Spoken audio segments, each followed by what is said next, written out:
I actually was on the bench that game. Wasn't getting playing time, but I was right there to see that 57 points by Kyrie Irving. You got a front row seat to that crazy, crazy game. That is wild. All right, Kyrie's nice moves was one of many in the night last night in Brooklyn.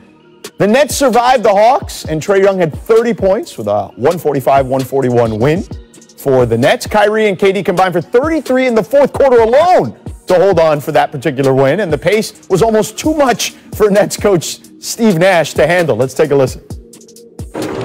As a young coach, it's hard when you can't impact the game the way you're used to impacting it. So, but the guys hung in. That's the number one thing. I mean, you're not always going to win the way we want to win. Holding teams down tonight, we couldn't stop them, but we finally got enough stops to let our offense get going. And I definitely need a beer. You may need a lot of beers when you're coaching in the NBA, Steve. Get used to that. All right, Perk, who are you more impressed by, the Nets holding on or the Hawks pushing them to the limit? The Hawks pushing them to the limit. I had the Hawks making the playoffs this year, but I think they're going to be a dangerous out in the Eastern Conference, and I wouldn't be surprised if they make it to the Eastern Conference Finals. Trae Young is unguardable. They have a lot of firepower offensively, and now they have a leader. They're well coached, but they have a leader in playoff Rondo. And once this team continue to keep building and going in the right direction, come playoff time, they are going to be dangerous and they're going to be scary. And no one is going to want to see this young Hawks team. George, KD and Kyrie are unbelievable. They are so much fun to watch. But I'm looking at these games and I'm looking at that game last night. I'm thinking, where the hell is the defense in the league? Why is there nobody playing lockdown defense the way we've seen in years past? Why are all these scores so unbelievably high all the time? So for as much offensive talent as there is, and as fun as Trae Young is to watch play, and KD when he's healthy and rolling like he is, why can't the defense come in, and when's it going to be happening at some point this season?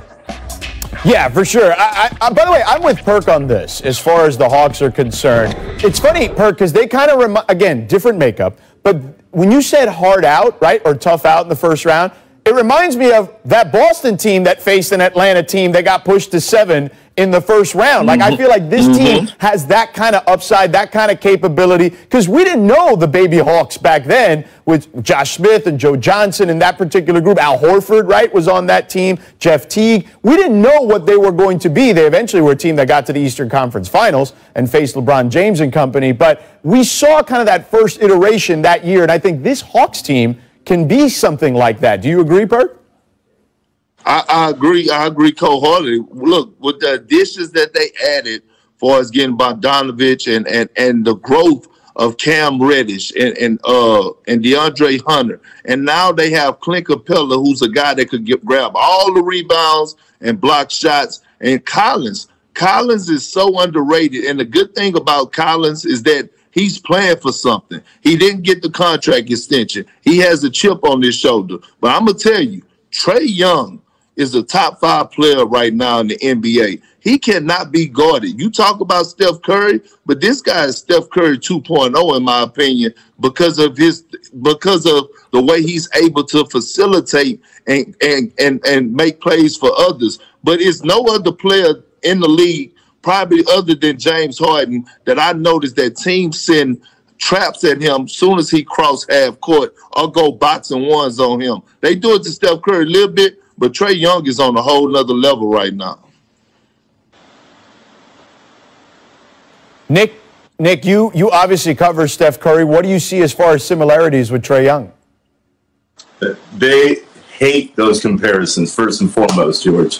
When you talk to Steph and you talk to Trae Young, they're like, those guys, they are their own players, and they want to make sure the comparisons don't stick, but it's offensively, they can get whatever shot they want whenever they want it. What I would say in watching the first couple of years here of Young's career, Steph is a little bit of a better defender. Trae Young, as great as he is offensively, that's where the real red flag is to me. I don't think Steph gets enough credit for the kind of defender that he has been at times. Trae Young, in order to take that next step, he's got to play defense at a much better pace than we've seen so far.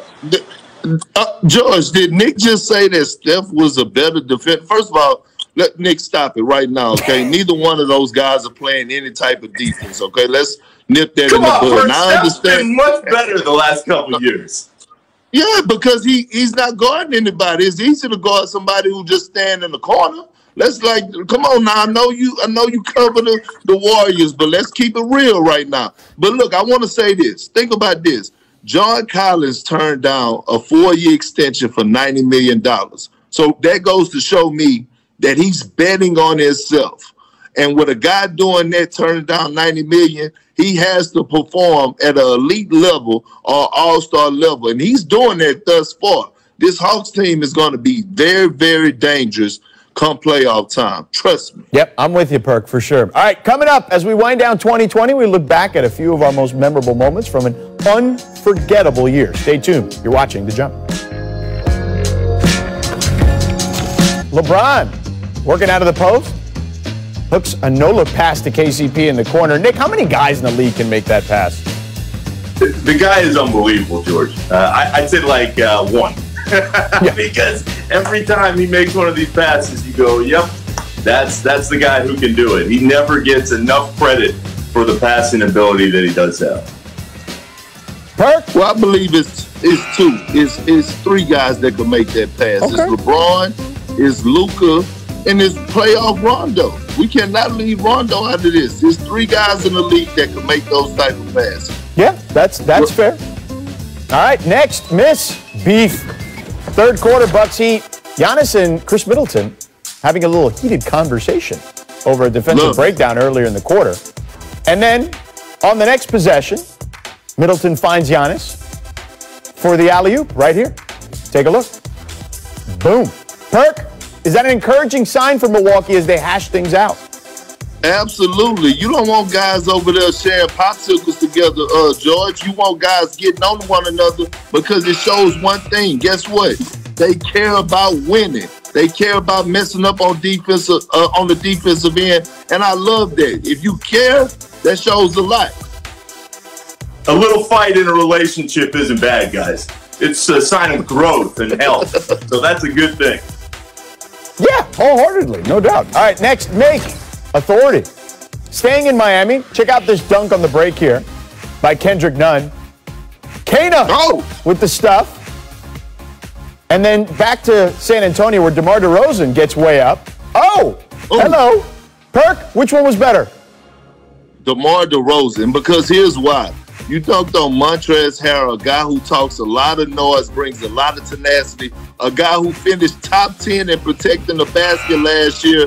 And you got to roll with DeMar DeRozan. Although Kendrick Nunn dunk was nice, we got to roll with DeMar DeRozan on this. Shout out, by the way, to the Heat Instagram where they said Kendrick Nunn posterized Bobby Portis, and then they said we're going to include his signature, and they superimposed Kendrick Nunn's signature on the post, which was awesome. That's so petty. All right, Miss Traction. Hawks Nets. Kyrie breaks John Collins' ankles here. Oh, hello. Nick. Ever seen such a casual ankle breaker? The guy can do that just about as well as anybody. Steph's got the best handles, George, but Kyrie breaks a hell of a lot of ankles through the year. He's awesome at that move. Well, I have to disagree with you on that one, Nick. Steph don't have the best handle. Kyrie Irving has the best handle, and that's why we just saw him do what he do. There's no other player that could slice and dice through the lane like that and just finish below the rim, but his handles are on a different level. Yeah, his handles. Kyrie and Steph at All-Star Weekend. That's what we need. Yeah, we do need that. Let's run it back to Kyrie's best moves. By the way, shout out to Tim Hardaway, who broke a lot of ankles back in the day. Honorable mention, because it wasn't an actual game, Kyrie on Brandon Knight in the Rising Stars Challenge. Oh, hello. Brandon Knight. He had that DeAndre Jordan thing, too. Remember that? Look at that. That's what you call yanking. Yeah. Good Lord, man. Nice shoes, though, Brandon Knight. And Kyrie, for that matter. Look at that. All right, number 5. Kyrie on Thabo Cephalosha back in 2014. This is young Kyrie. More young Kyrie. Hello. Oh. Stop. Pop. Nice and easy. See ya. Next. The way that he's able to stop on the dime and still keep that handle is just a beautiful thing to see. No doubt. Look at it on Tayshaun Prince here. Wow.